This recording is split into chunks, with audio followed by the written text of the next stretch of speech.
news on CNC3. I'm Ria Rambali. I'm Akash Samar. Hi, I'm Jassi Marik with sport. And I'm Jean-Marc Rambassad with your weather. Let's tell you what's making the news tonight. 8-year-old boy crushed to death by a truck. The driver remains in police custody. Prime Minister's lawless dump remarks sparks backlash across political parties, but she's standing by her comment. Firefighter abducted from his Arima home in an early morning attack. His family pleads for his release. Ahead in sport. And no, we are not going to scrap the program. TTFA President Edwards pledges continuity for the senior men's program. York and his staff, as of now, remain in the picture. We can look forward to some drier conditions this week. I'll have the details in tonight's weather report. Top of the news, an 8-year-old boy is crushed to death this afternoon after a truck lost control and veered into the family's home along Savannah Road, Arouca. The truck driver is tonight in police custody. Relatives say Gideon Smart was sitting on an exercise bike with his back towards the road when the truck slammed into him. His step-grandfather, Albert Gardner, recalled Smart and his elder brother were helping him to offload his car earlier. Gardner said the family was spared a double tragedy as Smart's elder brother was able to run away. He said the brother had shouted to Smart about the truck, which had been careening down the steep hill, but it was too late for young Gideon to escape.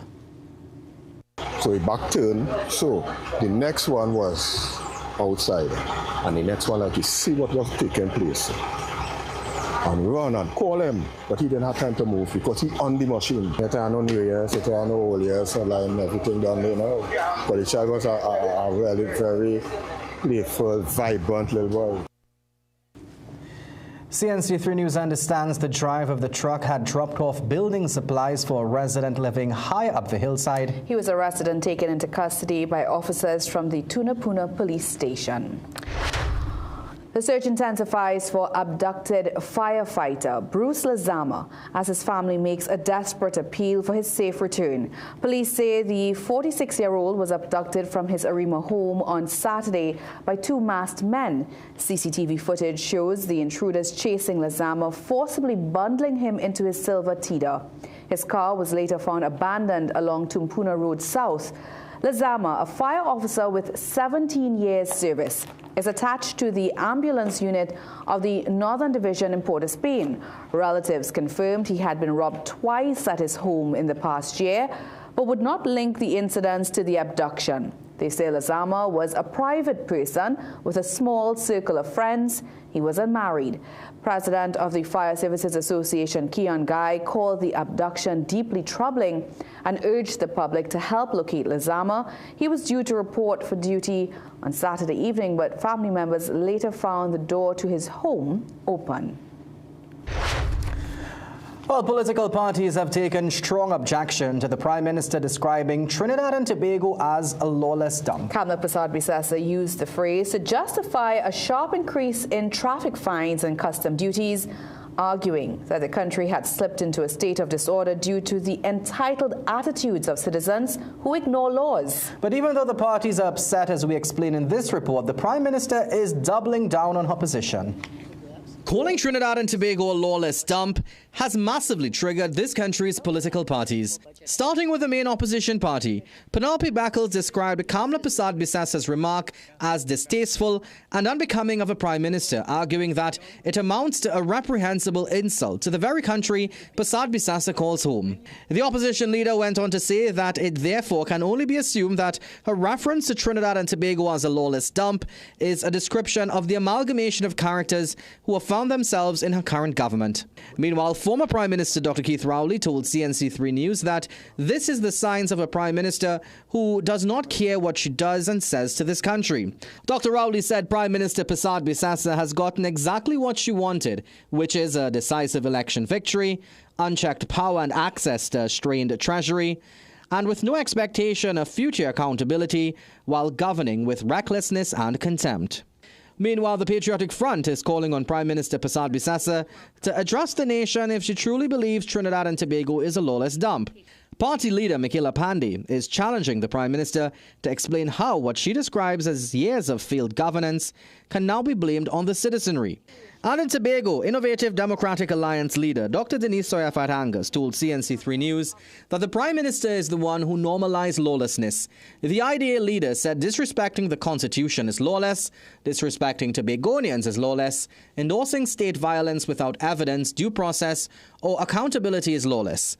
Killing people at sea and calling it security is lawless, and she added that this is not about unruly citizens but rather failed governance.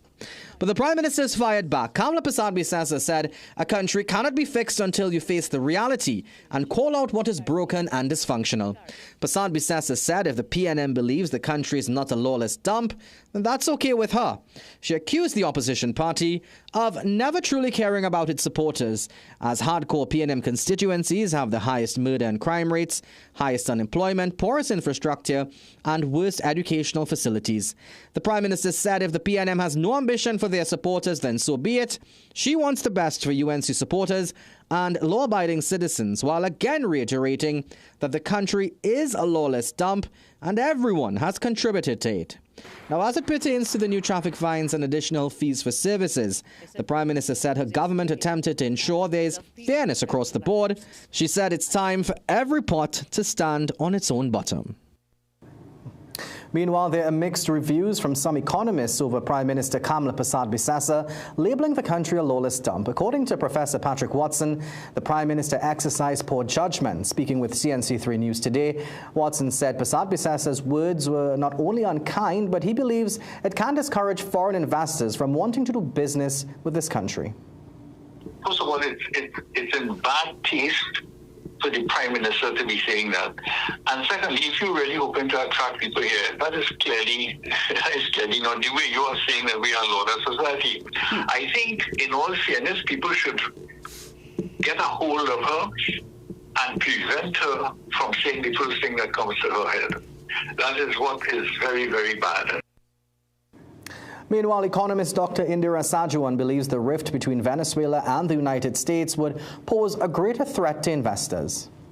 The issue, the cloud that hangs over us with respect to this situation with Venezuela and the United States could potentially impact investors. I believe it is impacting investment because people will want to wait. They will want to wait. Nobody's going to want to make an investment in Trinidad and Tobago when there is, the potential of war in inverted commas hanging over our heads. Dr. Sajuan also said she agrees with the Prime Minister that there's a lot of lawlessness which exists in this country, and when investors do their due diligence, they will see that for themselves. Well, on the back of that story, we asked, do you agree with the Prime Minister that the country has become a lawless dump? Let's listen to those responses.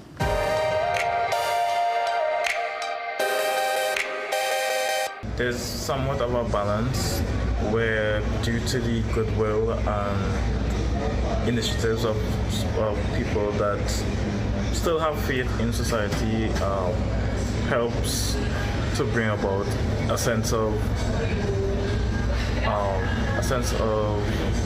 just doing good. If that was so, the demerit system should have stayed.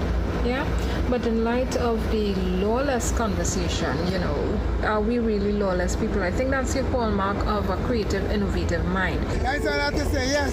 No, not all of them has become lawless people. Only the lawless ones are people who are accustomed doing the more reckless stuff on their daily lives. I think while the implementation of these things and these policies are very good in many ways, recklessly or trying to slip them in or then first saying that you're not for. I think that society has been lawless for a very long time. I think that due to technology and a lot of things, it might seem that in one way that yes.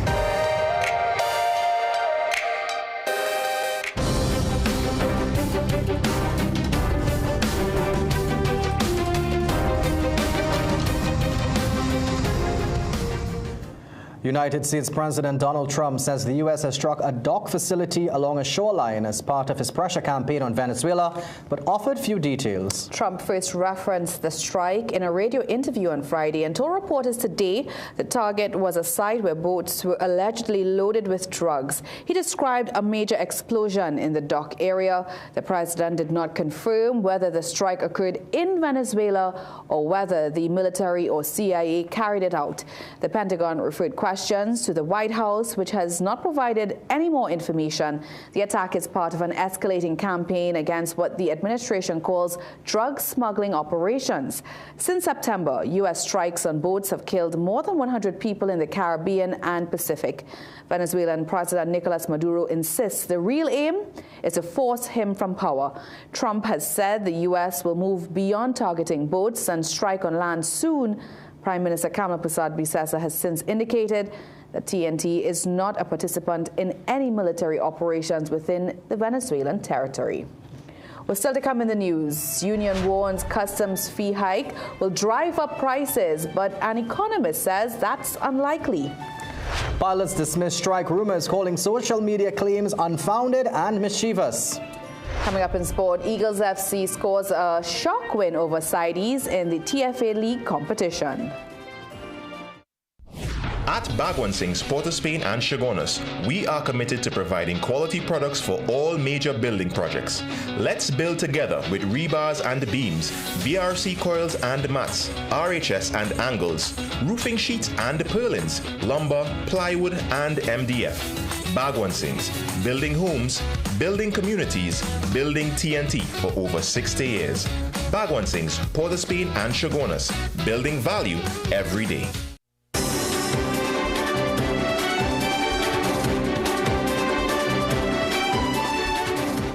President General of the Seamen and Waterfront Workers Trade Union is warning that the recent increase in custom fees will have a direct trickle-down effect on consumers as businesses pass on the added costs.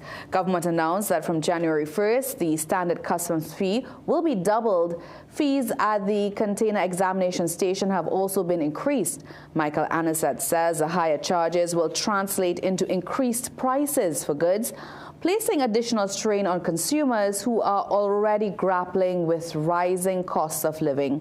He further contends that the move signals a broader revenue-raising push by the government, referencing the stiffer penalties for road traffic offences that will also be introduced in the new year. Quite frankly, I think that the government is on a revenue drive, given the positions that they have found themselves in. So there's a lot of other mechanisms as it relates to increasing prices. Like I see that you have 100% in increasing if your license is not good, if your car oil is leaking, etc. The union leader, however, notes that higher fees and taxes do not automatically result in better services or improved operations at the ports. He cautions that without parallel investments and stakeholder dialogue, the increased charges may do little to address long-standing operational challenges.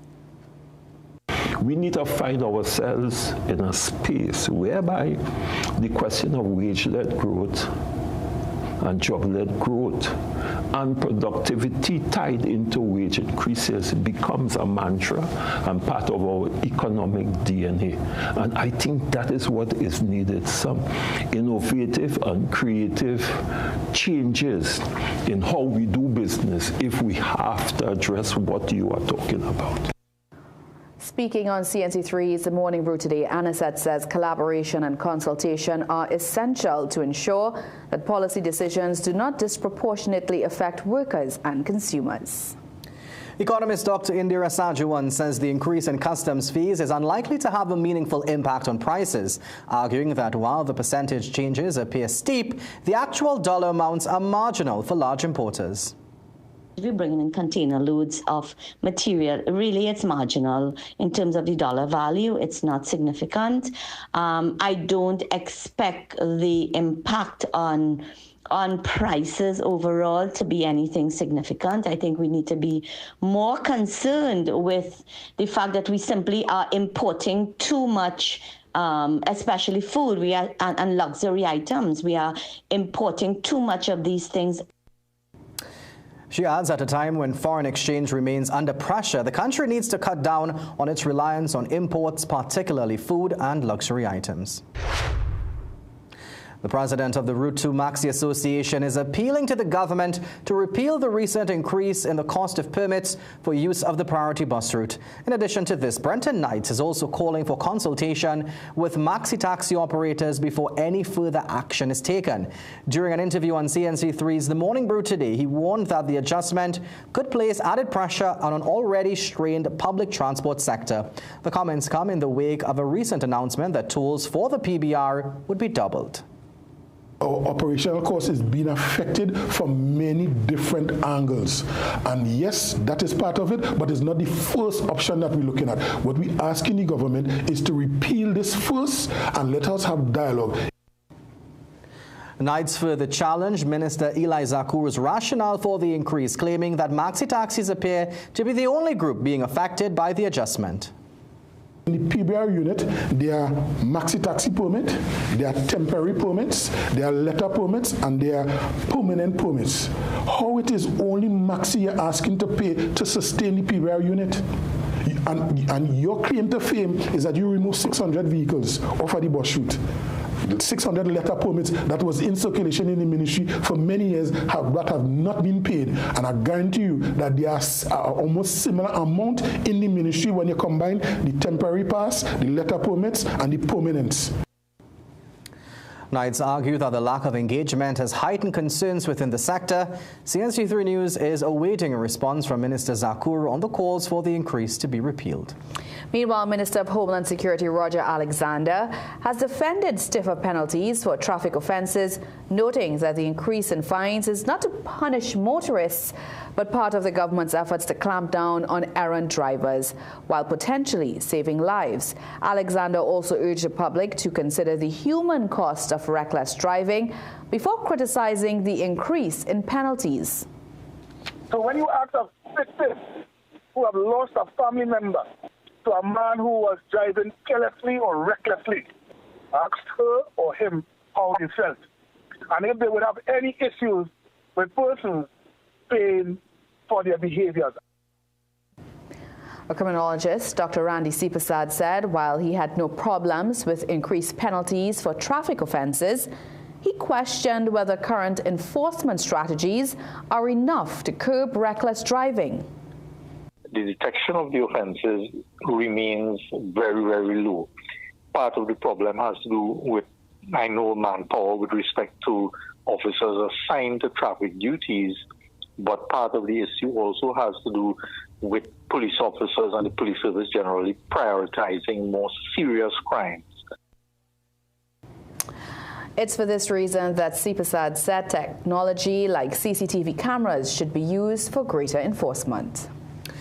Well, questions are being raised about the stability of TNT's petrochemical sector following reports that Nutrien is scaling back nitrogen production. As concerns persist about the wider impact on the energy sector, Energy Minister Dr. Rudal Munilal says the government remains engaged with the company. Meanwhile, TNT's offshore energy push has moved forward, with the Environmental Management Authority giving ExxonMobil the approval to carry out seismic work off the East Coast. Andrea Perez-Sobers tells us more in tonight's Business Watch.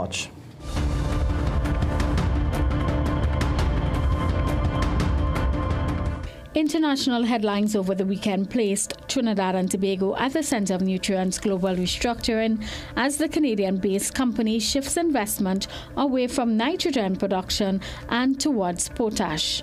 Speaking to Business Watch on Monday, Energy Minister Dr. Rudal Munilal acknowledged the reports but insisted lines of communication remains open. They have taken decisions in relation to global markets and so on, and we wish them all the best. We are still in touch with the Nutrien people concerning Trinidad and Tobago. They have still expressed a commitment to work with us and to invest in Trinidad and Tobago. Okay, so they're staying. But they have expressed an interest in investing and working with us. However, former Energy Minister Stuart Young has raised concerns, warning that a full withdrawal by Nutrien could result in job losses, foreign exchange fallout, and long-term damage to investor confidence. efforts to get a response from nutrients management proved futile. On to other business news. The Environmental Management Authority has issued a certificate of environmental clearance to ExxonMobil, Trinidad and Tobago Deepwater Limited, for a large-scale three-dimensional seismic survey off the east coast of Trinidad. During the handover on Monday, Planning and Development Minister Dr. Kennedy Swarat-Singh and Energy Minister Dr. Rudan Munilal said the application was submitted in late September and underwent a detailed technical review, including multiple requests for additional information and close coordination with the Ministry of Energy. Dr. Swarat-Singh notes how important it was to get the CEC ready for approval. As we continue to move at a very alarming and very fast pace to make sure that we facilitate the type of work we want and investments and exploration we want to see in Trinidad and Tobago. The Energy Minister says the CEC is needed as ExxonMobil is expected to start works in TNT's waters soon. That is very important that we have that in hand, and there are other requirements as well, I must add, but we work with all the entities to ensure that we fast track. We believe that ExxonMobil's return to Trinidad and Tobago may well be part of reshaping the economic future of Trinidad and Tobago. And now for a look at today's energy and foreign exchange prices. Andrea Perez-Soba's CNC3 Business Watch.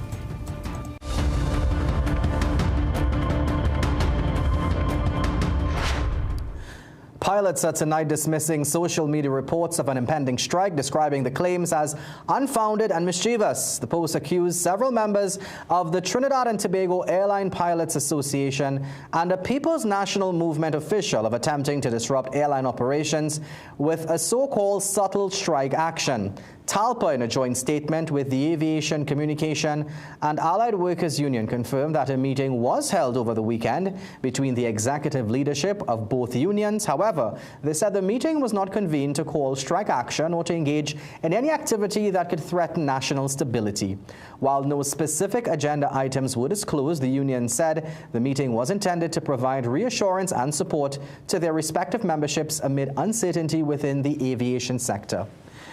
Under the law, pilots are considered essential workers and are therefore barred from striking. Well, still to come in the news, heartbreak in Point Fortin, where a late-night blaze leaves one man dead. We had partly cloudy conditions today with scattered showers across both islands. Some of those became heavy at times during the afternoon, with the odd thunderstorm observed on the satellite during the late afternoon. I'll let you know what weather we can expect this week coming up just after the break. Magical Expressions Limited is the largest local importer and distributor of fresh cut stems, offering the widest range of beautiful flowers at the most affordable prices. Call us today at 701-6488, 701-6680, 728-6786, or visit our website to order. Yes, you're hearing right. Hartman Grog is back. Yes, listen to me. Hartman Grog is back. Hartman Grog is back. Oh God, Hartman Grog is back. Yeah. That's right. This Christmas, when you shop at American stores in Point Fortin, Arima, St. James, or Tobago, and you spend $500 or more, you're getting free Hartman Grog in your Rokonkotonkoks. American stores, bringing Christmas home. Meet baby Max and his friends. Growing up strong means getting the right nutrients. That's where Astamin C comes in, packed with essential amino acids and vitamin C to support healthy growth, brain development, strong bones and muscles, better immunity, and appetite in picky eaters. Just 7 drops a day in milk, juice, or directly by mouth. Simple, effective, and nutrient-rich. Give your little one the boost they need to thrive. Astamin C. Healthy growth made easy. Available at pharmacies nationwide.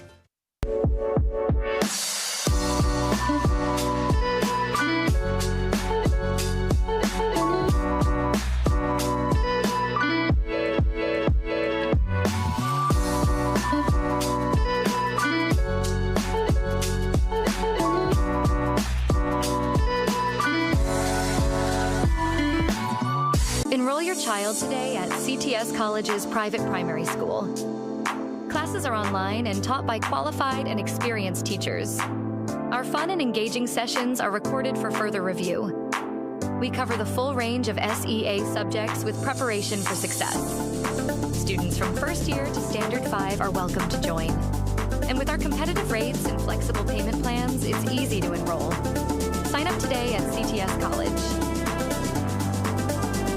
Level up your home this Christmas at Arima Door Center. Grab a chandelier for $900 or LED bathroom mirror just $700. Purchase a stylish vanity for $1,750. We're at number 4 Cleaver Road, Arima. Open every day, including Sundays. Call us at 642-3509 today.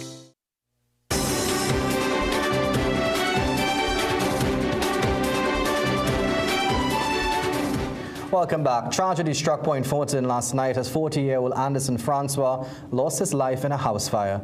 Police said the blaze broke out shortly after 9:10 p.m. at a 2-story board and concrete home along Reed Road Extension. Point Fortin and Monrepo firefighters responded and worked to bring the flames under control in quick time. After extinguishing the fire, officers made the grim discovery inside the concrete section of the house.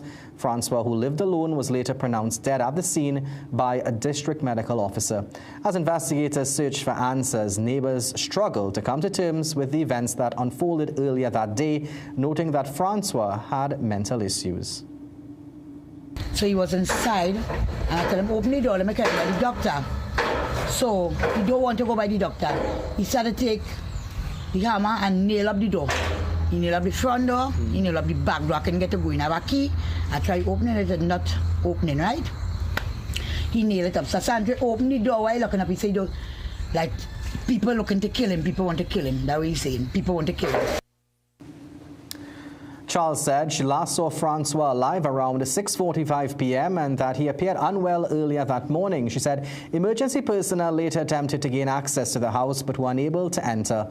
Not long after, she was alerted that the house was on fire and could see smoke rising from the property. By the time she returned, police and firefighters were already on the scene.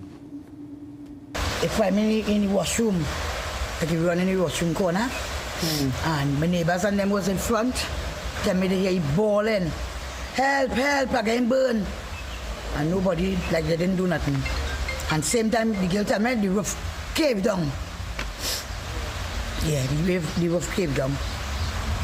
Same time. It was real, real hard. Police said crime scene investigators and fire prevention officers processed the area as inquiries continue. Well, there's increasing concern over a 2-mile-long diesel slick spotted in the Gulf of Paria. Tour operator Navin Kalpu tells CNC3 News that he encountered the northern edge of the slick while conducting a bird-watching tour in the mangroves of Caroni. He said the substance did not resemble crude oil, but appeared lighter and less adhesive, characteristics consistent with diesel rather than crude oil. Kalpu explained that when diesel degrades on ships and can no longer be used for engines, it is sometimes dumped overboard because proper disposal can be costly. He said the practice often goes under the radar, but it is dangerous, recalling a similar incident last year when barrels of what appeared to be diesel were dumped in the car park at the Caroni Bird Sanctuary, killing crustaceans and damaging vegetation. Conrad Ramcharan, who was among 8 people on a fishing expedition, also encountered the Sheen west of Felicity, where they launched their vessel. It's very sad to see the amount of oil in the water there. All of us eat fish from the Gulf, and Orange Valley being the biggest fishing port in Trinidad, and all the boats and fishing, and there are a lot of boats outside trawling and further out, but surprised that nobody highlighted. I don't know if it's a norm or it's a big amount of oil with a big amount of radius. Energy Minister Dr. Rudal Munilal said he had not yet received a report on the latest incident. However, Dr. Munilal said he would be contacting Heritage Petroleum to obtain further information. Munilal stressed that the ministry is addressing the issue of leaks, noting that a recent incident in Faizabad was dealt with quickly. We are doing some pipeline projects there to upgrade the infrastructure to prevent leaks, because leaks take a toll not only on the production of oil, but of course there's an enormous amount of money spent to repair in some cases those lines and to clean up. And of course, there are serious environmental hazards as well. Dr. Munilal said the impact of oil spilling into the environment is something his ministry takes very seriously. Meanwhile, fishermen said they did not see the slick today and suspect it may have drifted closer to land.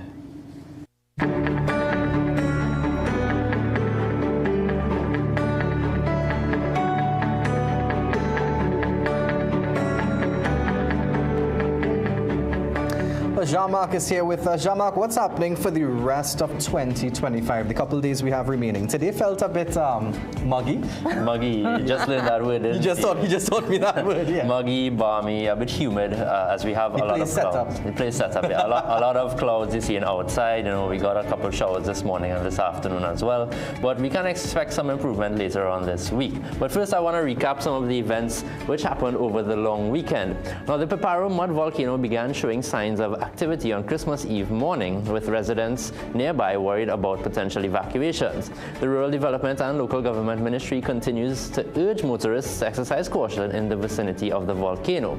Now, in terms of the weather, the coolest temperatures of the month were recorded on Christmas morning, getting into the upper teens, and then the weather to start the holidays was better than expected, but then a low-level trough brought some scattered showers on Saturday and Sunday. Meanwhile, there's a bomb cyclone over the United States. I'll have more info on that in just a bit. Now, taking a look at the satellite, we have a big swooping cold front in the North Atlantic Ocean, which is this band of clouds just here.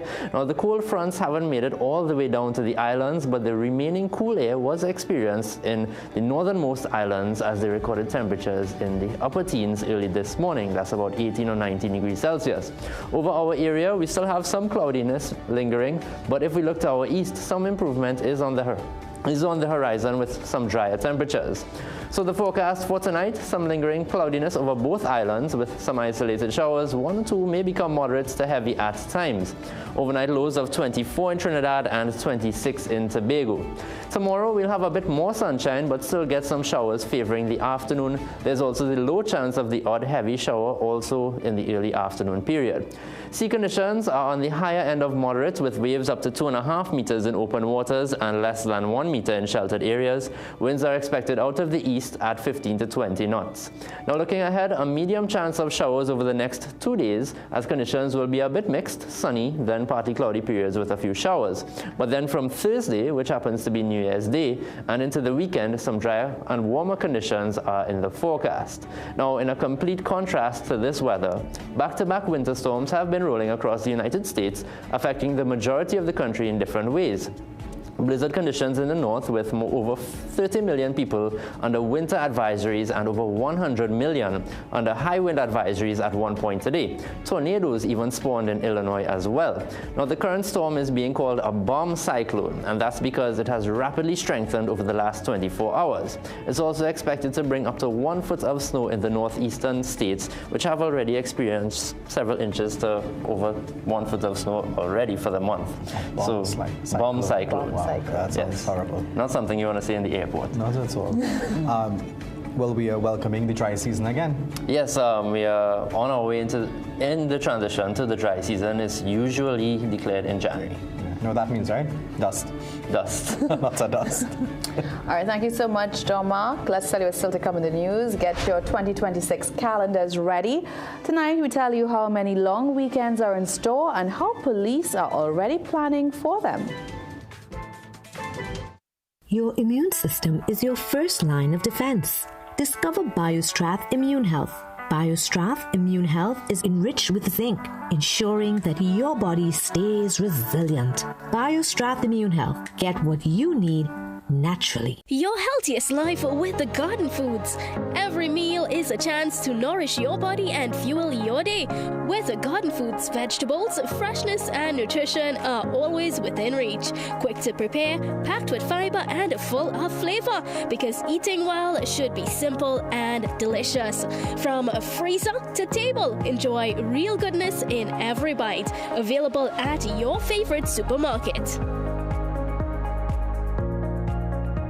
Attention all bakers, doubles vendors, and roti makers. Try our high-quality bromate-free, all-purpose, and whole wheat flour. Low price and conveniently packaged in 2 pounds, 2 kg, 10 kg, and 25 kg bags. For wholesale and retail prices, contact Shiklisho Limited at 665-3336 or 480-8715 or visit us at Warrenville, Canoopia. Shiklisho Limited, quality you can trust.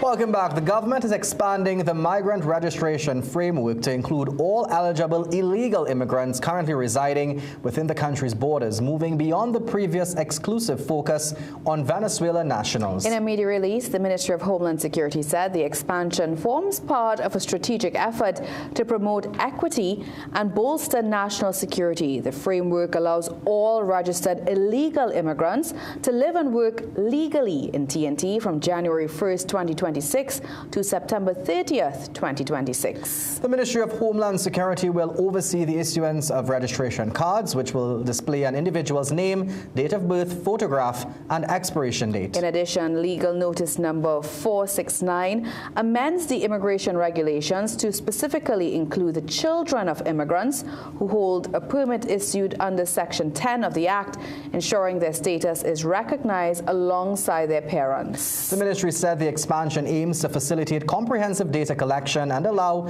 the state a greater level of control over the migrant population. In some other news, a Belmont family is grieving the loss of a loved one who died after an accidental fall at his home on Sunday morning. A relative of 61-year-old Ian Leacock told police they awoke to a loud noise outside the family's home located at McDowell Trace, Upper St. Barb's at around 12:30 a.m. On further investigation, the relative found Leacock's body at the bottom of a staircase with wounds to his head. An ambulance was called in and efforts were made to resuscitate Leacock with CPR, but only a faint pulse was detected. He was taken to hospital where he was later declared dead. All right, well, Jassy Marique is here with us. Jassy, what's happening with the TTOC Awards? Yeah, Akash, we just completed those awards a short while ago, and of course, no surprises who were in winner's row. Kishon Walcott and Leah Bertrand cupped the TTOC's Sportsman and Sportswoman of the Year awards. Wallace and Marchand win among the juniors. Also after the break, regional superstars Russell, Narayan and Holder make a winning impact with the Abu Dhabi Knight Riders. Stick around, we have the action after the break. At Guardian General Insurance, we know your home is more than just a building. It's where your family feels safe and where memories are made. That's why we're here to protect not just your house, but the people and dreams inside it. We are your partner, working alongside you to provide the right protection, the right support, and the peace of mind you deserve. With Guardian General Insurance, you can live safe, live easy. A mortgage is what helps you turn your dream of owning a home into reality. First Citizens helps you plan for every other cost, such as insurance, maintenance, and utilities. Mortgages build equity, offer long-term investment, and give you freedom to make the space yours. First Citizens is here to help you understand your first steps to a mortgage. First Citizens.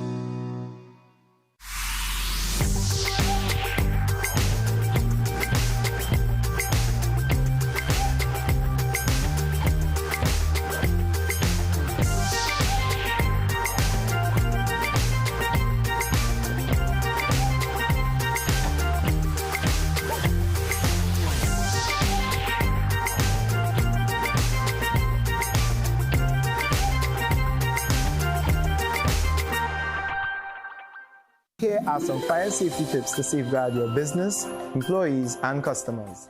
Be aware of the dangers of overstocking goods in the aisles, near exits and entrances, narrowing the exit width.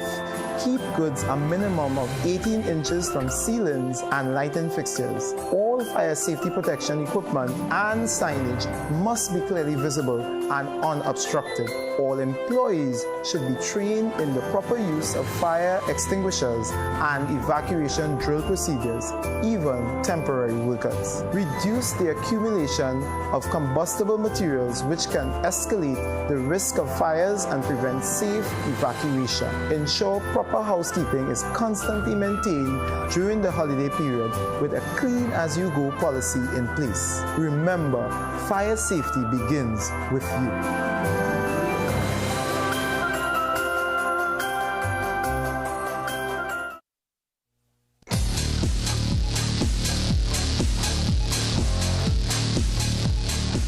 Welcome back. It's time for sport now. Trinidad and Tobago Football Association President Kieran Edwards has confirmed that this country's senior men's national team will be led by Dwight York for the foreseeable future. York is expected to continue his job with the Soca Warriors against Uzbekistan, Gabon and Iceland at the 2026 FIFA Series. The year 2025 saw Trinidad and Tobago fizzle out of another World Cup qualifying campaign. Despite that disappointment, TTFA President Kieran Edwards says the association is aiming for continuity heading into 2026. And no, we are not going to scrap the program. We continue to build on the program. We are in discussions with Coach Dwight York and his staff currently in terms of next steps. And we look forward to the next step in terms of this group and the group with Coach York and what we do. York is expected to remain in the national hot seat for the biennial FIFA Series Invitational Tournament, which takes place in 9 venues from March 23rd to the 31st. We go to Uzbekistan in March. We take part in a tournament with Gabon, Uzbekistan, as well as Iceland.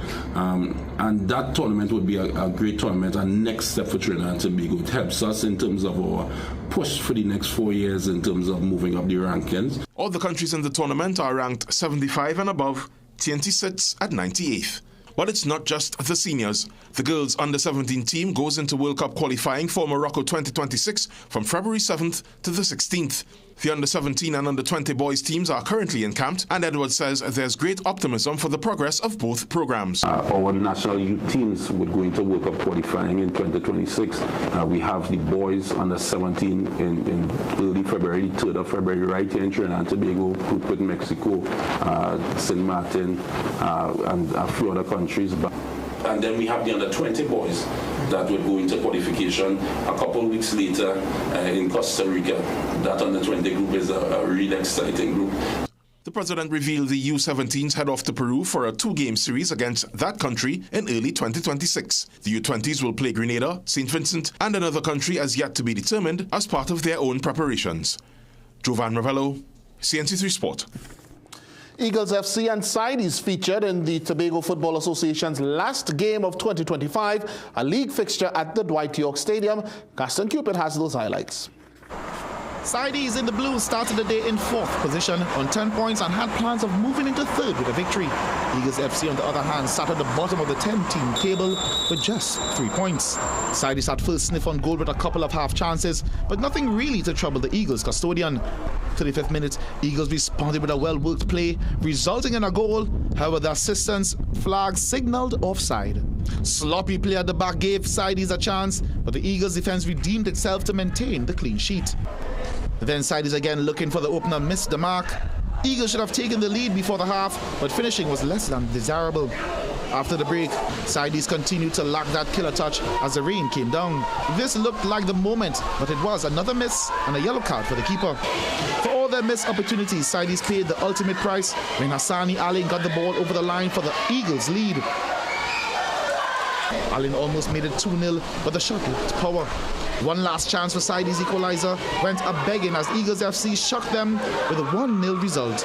Roxborough Lakers continues to lead the way with 16 points, with Georgia FC 1 point behind. Gold City is 3rd with 10 points. Sides is 4th, Signal Hill is 5th, and Charlottesville is 6th, all on 9 points. Leeds, Stokely Vale and Tobago Phoenix and Eagles bring up the rear. Custom Cupid, CNC3 Sport. Arima North Secondary, formerly Arima Senior Comprehensive and popularly known as the Dial Dynamos, continue to dominate the Old Boys Intercal Cup. On Saturday, footballers and fans alike rolled back the years at the Arima Velodrome for the 6th edition of the popular end-of-year event.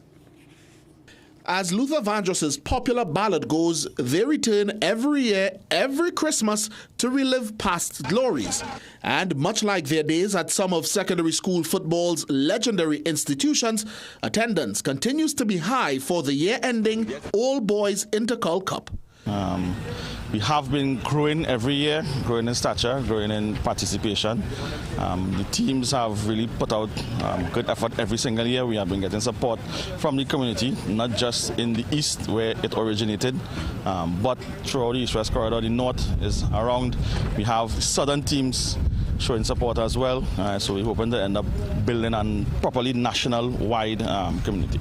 There were 9 names on this year's attendance register: San Juan North Secondary, St. Augustine, Arima North, QRC, El Dorado East, Mucurapo West, Barataria South, Belmont Intermediate, and Princestown Secondary, each one confident in expectations.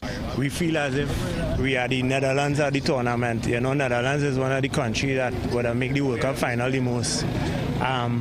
We always reach in close, and for some reason we tend to not make it. Last year we lost in the finals and the camp was in a mess, so this year we'll be victorious. Fans came out in full flight too, setting aside Saturday afternoon to see these over 38 players scrap tooth and nail for any inch of space and a hint of previous abilities.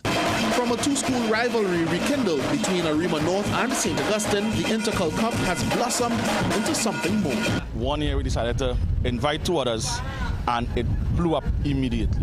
Right? So where it used to be probably about 8 or 9 persons in the stands, now we have hundreds of people coming to view the games. We have rhythm section, we have people coming to sell food. Right? It is a full community day. People bring their children. Right? It has developed way more than we would have ever expected, and we are really grateful for that. On the field of play, 9 became 2, with 3-time winners Arima North Secondary meeting Mucurapo in the final.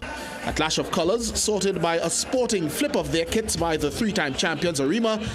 However, the script could not be flipped on the Dial Dynamos, who won on penalties to lift their 4th title in 6 years. For his contributions to schools such as Arima, QRC, St. Augustine, and youth football overall, a special presentation was made to Michael Grayson. Really was a fun event indeed. Kishon Walcott was named the Trinidad and Tobago Olympic Committee's Sportsman of the Year a short while ago at Queen's Hall in Port of Spain. The 2012 Olympic champion won his first World Championship medal this year, gold in Tokyo, and he was presented with his 3rd Sportsman of the Year award. Track and field made it a double when another World Championship athlete was named Sportswoman of the Year. The 2025 Sportswoman of the Year award goes to Leah Bertrand.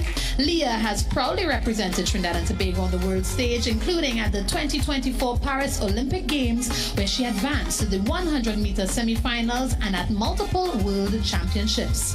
In 2025, she dominated domestically by retaining her national 100-meter title in a world championship qualifying time and has clocked a personal best that placed her among her country's fastest ever sprinters. World Championship silver medalist Jareem Richards was named Sport Personality of the Year for his contributions to track and field on and off the track.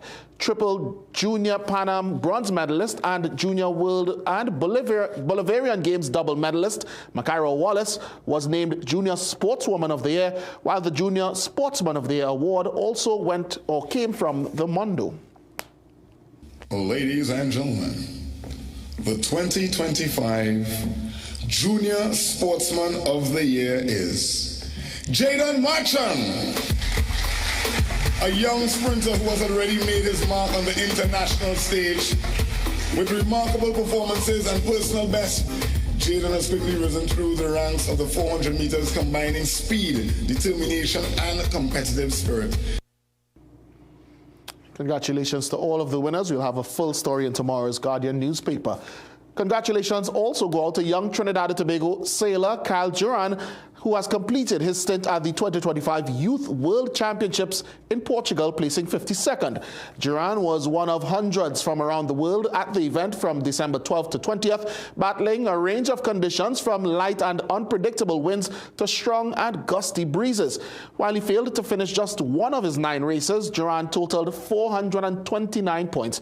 Beyond the actual races, he earned the Bengt Julin Trophy for sportsmanship, which is voted on by his fellow sailors and presented to the competitor who displayed the most sportsmanship throughout the competition. Now let's take a look at what is featuring in sport around the region. West Indies trio of Andre Russell, Jason Holder and Sunil Narain played starring roles with ball in hand as the Abu Dhabi Knight Riders secured a 32-run win over the Gulf Giants to book their place in the International League T20 playoffs. After the Knight Riders posted 179 for 1, Russell finished with 3 wickets for 13 runs, while Narain and Holder claimed 2 wickets each, halting the Giants at 147 for 9. Knight Riders next face the Dubai Capitals in the Eliminator on January 1st. Barbadian footballer Andre Applewaite has signed a 2-year contract with Connecticut United FC in the MLS Next Pro Division. The 23-year-old left-back top scored for Weymouth Wales in the Caribbean Football Union Club Shield and helped his team win a domestic treble. He was also named MVP and Best Defender in the Prime Minister's Cup. And in more football, Cavalier SC closed in on the Jamaica Premier League leaders Racing United after a 1-0 win over Harbour View on Sunday. Cavalier's lone goal was scored by Christopher Ainsworth in the 66th minute. They now sit on 22 points along with Mount Pleasant FA, just 4 points behind leaders Racing. Samaki Felician, CNC3 Sport. For our Sport High tonight, we head to AFCON.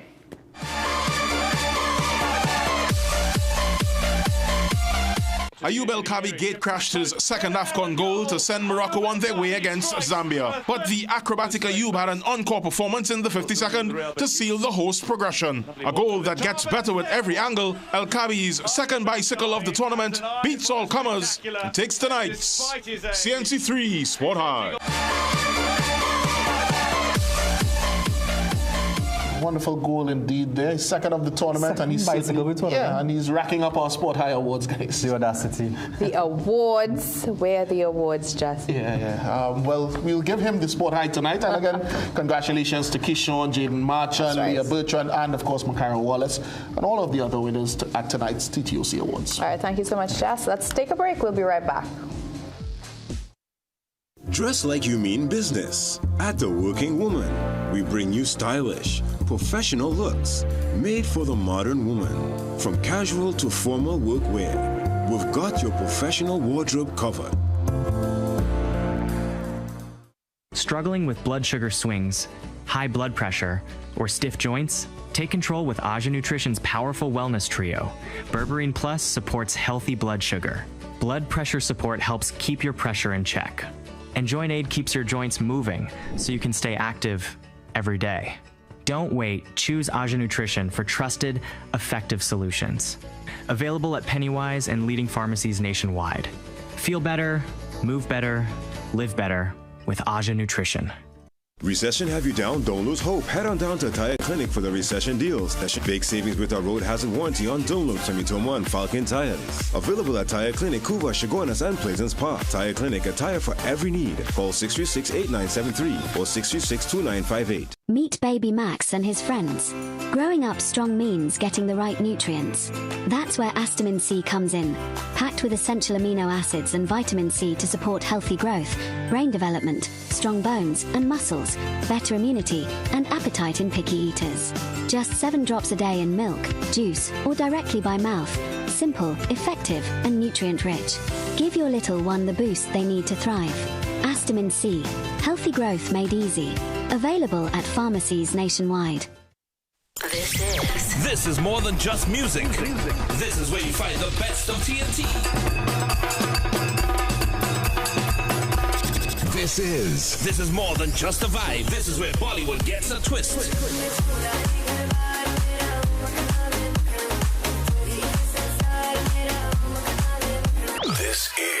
This is more than just energy. This is Bhangra and indie pop too.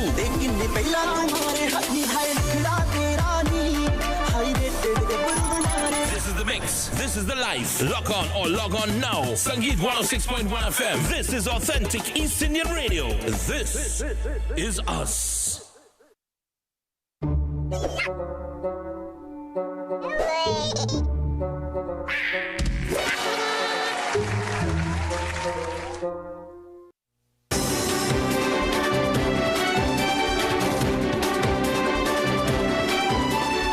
Welcome back. There's a petition calling for rapper Nicki Minaj to be deported to Trinidad and Tobago. Started by Tristan Hamilton, the petition on change.org has over 55,000 verified signatures. It criticizes Minaj for recent comments, including saying boys should just be boys, which the petition says betray the LGBTQ plus community. She once supported. Minaj, born Onika Tanya Mirage on December 8, 1982 in Port of Spain, moved to the United States at age 5. Supporters of the petition argue her non-citizen status and public influence make her actions subject to review, calling on immigration authorities to consider deportation as a reminder that public figures must be accountable for their words.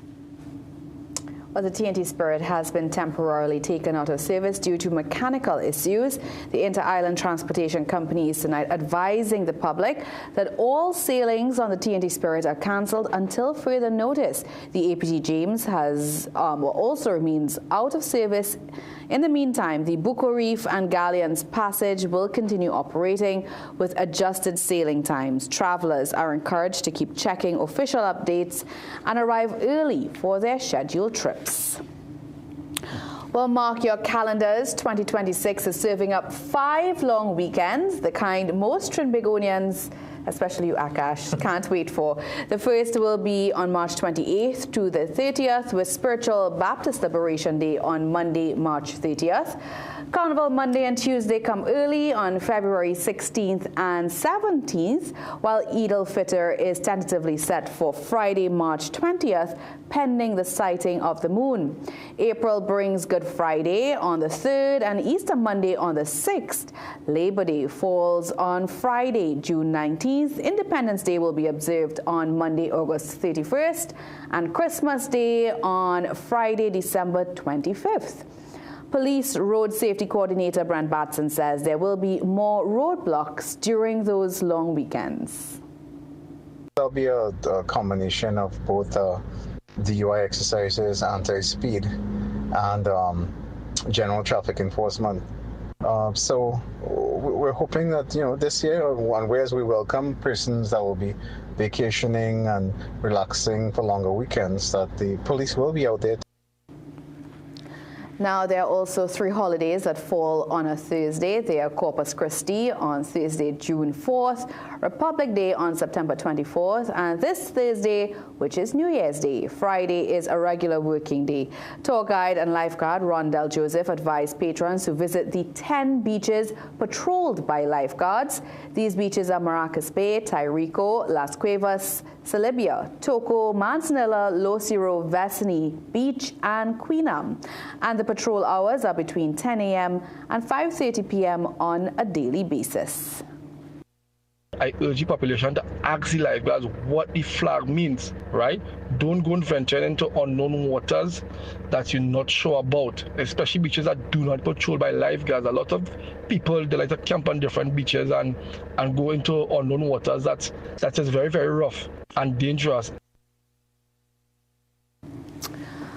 We also reached out to the president of the Bar Owners Association, Satish Munasa, who said bars located in rural communities usually benefit from long weekends. He says it's something they will need as the industry is currently facing difficulties due to the increase in alcohol prices and the proposed increase to the amusement gaming tax. 5 long weekends, guys. What are your plans? We have to work. We always work. Not all the time, Akash. I mean, you're working on New Year's Day. Mm-hmm. Guys, any plans for your New Year's? I'll be working on New Year's Day as well. I had a long and blissful 4-day weekend just gone, so it's my time. All right, great. All right, well, as we leave you, let's remind you to stay connected with us on our social media platforms. There you'll find tonight's stories, latest updates, and exclusive content. And of course, don't forget to pick up a copy of the Guardian newspaper. We've come to the end of the 7 p.m. news on CNC3. Thank you so much for watching. I'm Ria Rampoli. Makash Samara. I am Jassy Marie. And I'm Jean-Marc Rambassad. Have a good night.